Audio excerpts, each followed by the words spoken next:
Assalamualaikum warahmatullahi wabarakatuh. Salam sehat buat kita semua.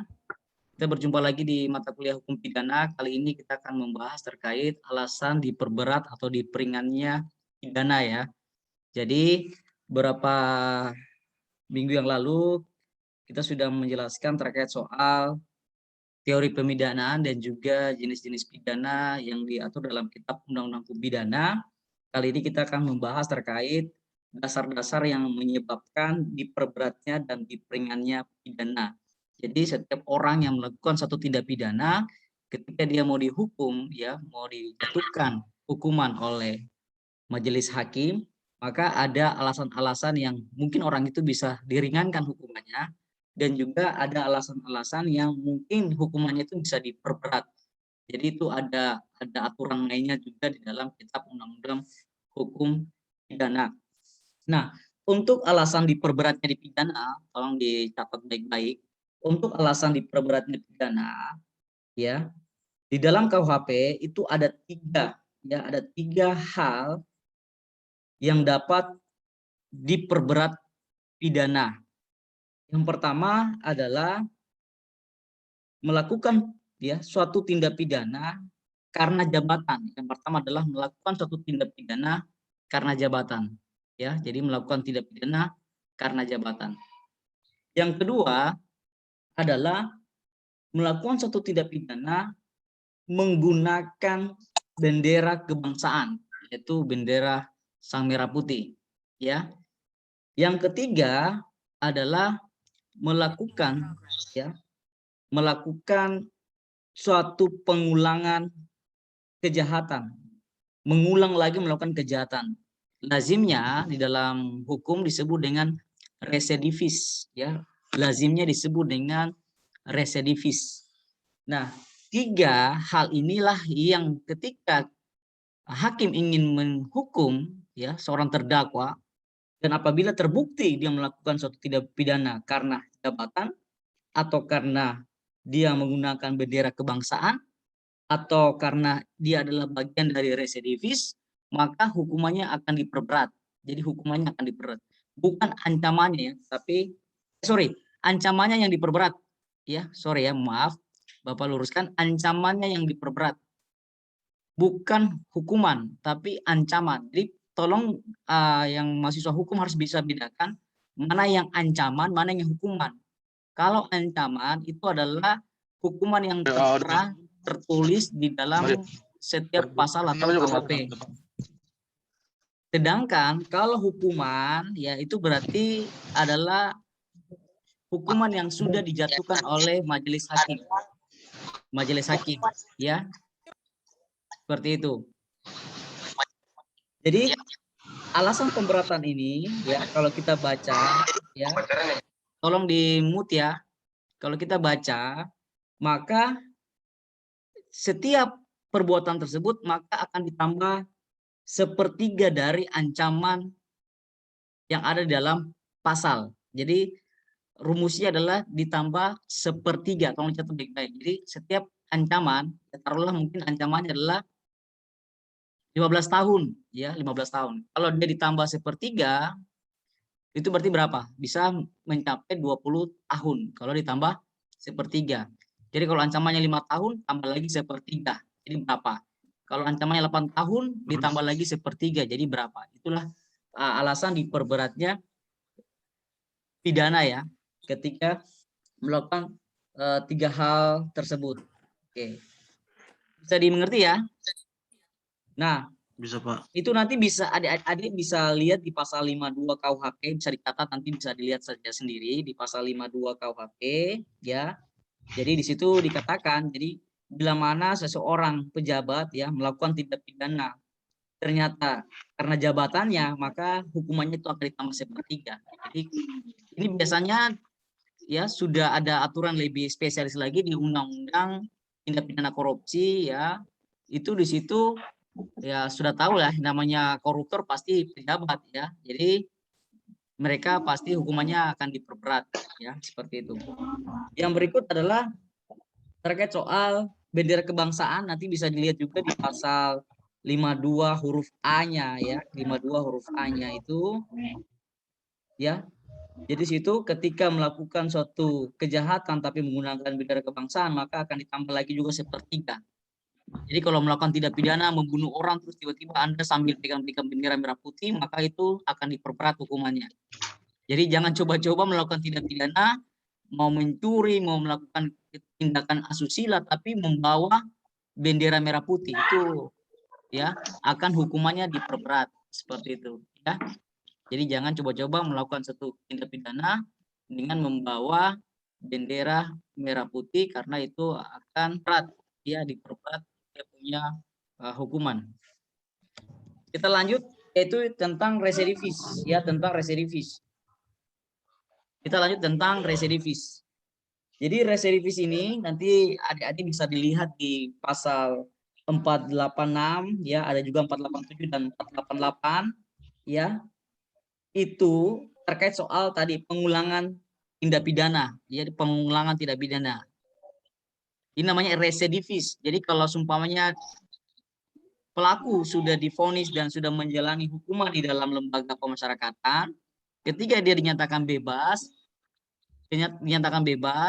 dan setelah keluar dan dia melakukan tindak pidana lagi, mengulangi lagi kejahatan, maka dia disebut dengan residivis. Telah melakukan pengulangan kejahatan, maka hukumannya akan ancamannya ditambah sepertiga, ya, ditambah lagi sepertiga.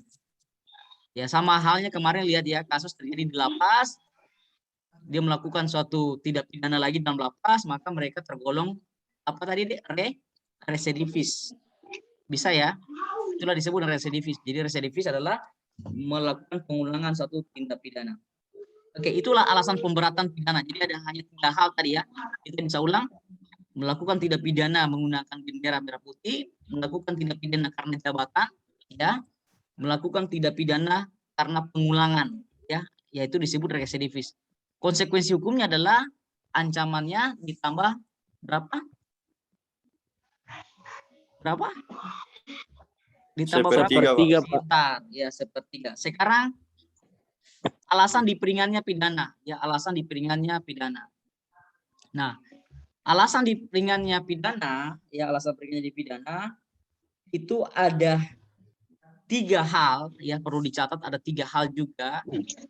Yang pertama, bahwa pelaku itu, ya, pelaku itu melakukan suatu tindak pidana tetapi, ya, belum cukup umur, ya, belum cukup umur. Ini diatur di dalam KUHP, ya, pasal 45. Jadi menurut KUHP pasal 45, yang dimaksud dengan belum cukup umur ini adalah yang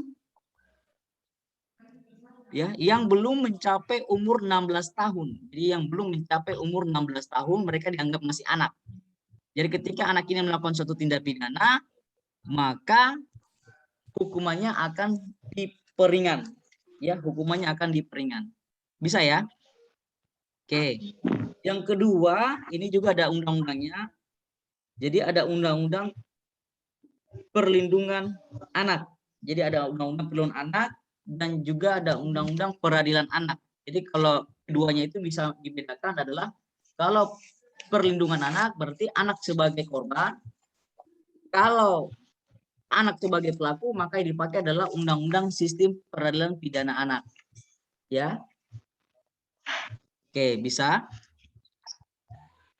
Nah, kalau ya terkait soal undang-undang tersebut, maka anak, ya, kategori anak adalah yang belum berumur 18 tahun. Tolong catat baik-baik ya.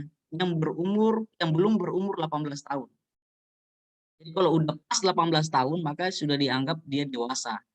Kalau umurnya masih 17 tahun, ya, lebih dari 17 tahun lebih 4 bulan, 17 tahun lebih 11 bulan, ya, masih dianggap masih kategori anak sebagaimana diatur dalam undang-undang.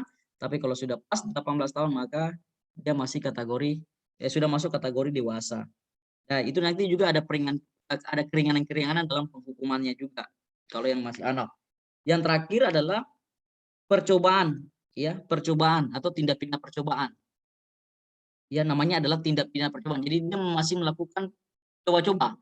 Jadi dia coba-coba melakukan tindak pidana. Ya, nanti bisa dilihat di pasal 53 ya, baik itu ayat 2 dan pasal 57 ayat 1 dan juga pasal 56 juga ya 57 ya ayat 1 tadi. Bisa dilihat.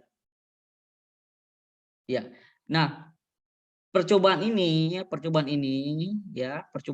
nanti itu ada materi tersendirinya deh ya. Jadi Bapak tidak bisa terlalu jelaskan panjang lebar karena itu ada pokok pembahasan tersendiri. Yang jelas ancaman itu bisa diperingan ya apabila sebenarnya ini bukan 3, kalau kita rangkum sebenarnya cuma 2 aja nih. Ketika dia adalah anak sebagai pelaku tindak pidana sebagaimana diatur juga di KUHP dan juga tadi Undang-Undang Perlindungan Anak maupun tentang sistem peradilan anak dan juga terkait percobaan ya sebagaimana diatur dalam pasal 53 tadi ya seperti itu. Oke. Jadi kalau yang khusus anak itu ancamannya itu diringankan adalah setengah dari ancaman orang dewasa. Setengah dari ancaman orang dewasa, dicatat ya. Setengah dari ancaman orang dewasa.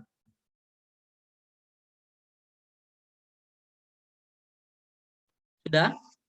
Jadi apa tadi? Setengah dari ancaman orang dewasa. Jadi setengah. Jadi kalau orang dewasa ancamannya 10 tahun, berarti kalau anak tinggal berapa tahun? 5 tahun. 5, Pak. Pintar ya. Kalau dewasa itu diancam 6 tahun, maka tinggal berapa tahun? 3. 3 tahun. Pintar. Ya, pintar. Pintar kalau sekarang ya, nanti UTS hancur. Mudah-mudahan Sering terjadi, Pak. Iya, oke. Lanjut. Nah, sedangkan kalau percobaan, yang tadi percobaan itu dia dikurangi, ancamannya dikurangi sepertiga. Ancamannya dikurangi sepertiga. Jadi kalau ancamannya 20 tahun, maka tinggal 15 tahun. Gitu ya. Kalau ancamannya 10 tahun, berarti dikurangi aja sepertiga, hitung sendiri. Kalau ancamannya 7 tahun, dikurangi lagi sepertiga. Tapi kalau yang anak tadi, ya dia tidak sepertiga, tapi setengah dari ancaman orang dewasa. Makanya kalau anak itu keringanannya adalah ketika ancaman pidana mati untuk orang dewasa, maka anak itu tidak mendapatkan pidana mati, tapi dia hanya mendapatkan ancaman paling lama 20 tahun saja. Ya, karena ada keringanan tadi. Sampai sini bisa paham ya? bisa, Pak. Bisa paham ya, oke. Bisa, Pak. Ya. Paham, Pak. Ya, sama juga tadi di pembantuan tadi pasal 57 itu ada pembantuan ya, namanya pasal 57 tentang apa? Pembantuan. Jadi membantu melakukan tindak pidana. Yang membantu melakukan tindak pidana. Itu juga, jadi kalau pembantu ya, bukan pembantu rumah tangga, maksudnya dia membantu melakukan tindak pidana, ya dia bantu temannya melakukan tindak pidana, dipinjamkan motornya untuk orang itu melakukan kejahatan, atau dia sebagai mata-mata, maka ancamannya juga dikurangi sepertiga. Ya ini peringanan. Jadi kalau dia kategorinya hanya sebagai pembantu, ya pembantuan dalam mewujudkan suatu tindak pidana, maka dia kategorinya diperingan, tetapi tadi hanya dikurangi ancamannya adalah sepertiga dari ancaman yang ada dalam pasal.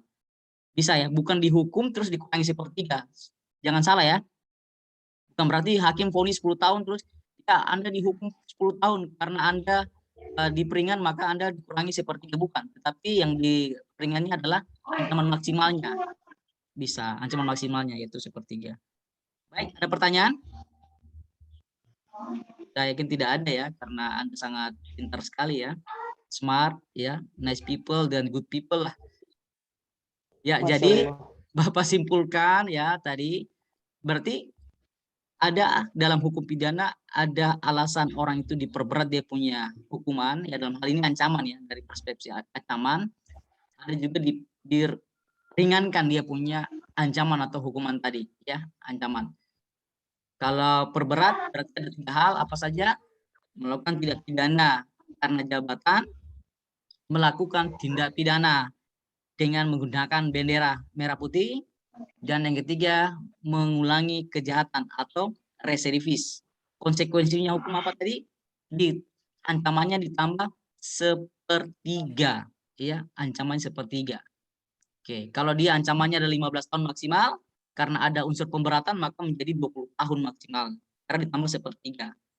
Oke, alasan diperingannya pidana ada sebenarnya tadi 3, tapi kalau kita simpulkan sebenarnya 2 saja, yaitu tindak pidana dilakukan oleh anak, ya, maka ancamannya adalah setengah dari orang dewasa dan melakukan tindak pidana percobaan, ya, sebagaimana diatur dalam pasal 53 tadi, ancamannya dikurangi 1/3 karena kategorinya ringan, dan juga pembantuan tindak pidana tadi di pasal 57 juga dikurangi 1/3.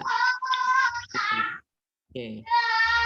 Ya, sama halnya yang ada ribut ini adalah bagian dari pembantuan, ya, dan nanti saya kasih kurang nilainya 1/3 dari nilai yang akan dimasukkan.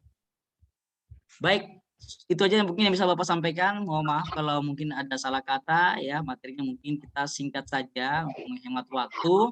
Kita akan ketemu di perkuliahan online yang lain lagi, ya. Sekali lagi mohon maaf waktunya. Terima kasih sudah bisa bergabung. Saya ucapkan terima kasih. Saya akhiri. Wassalamualaikum warahmatullahi wabarakatuh. Salam sehat. Dadah semua. Waalaikumsalam, Bapak. Terima kasih Dadah, Bapak. Bapak. Makasih Bapak, makasih. Iya, ribut terus. Dadah, Selamat Bapak. siang, Ya, Bapak. ribut. Iya.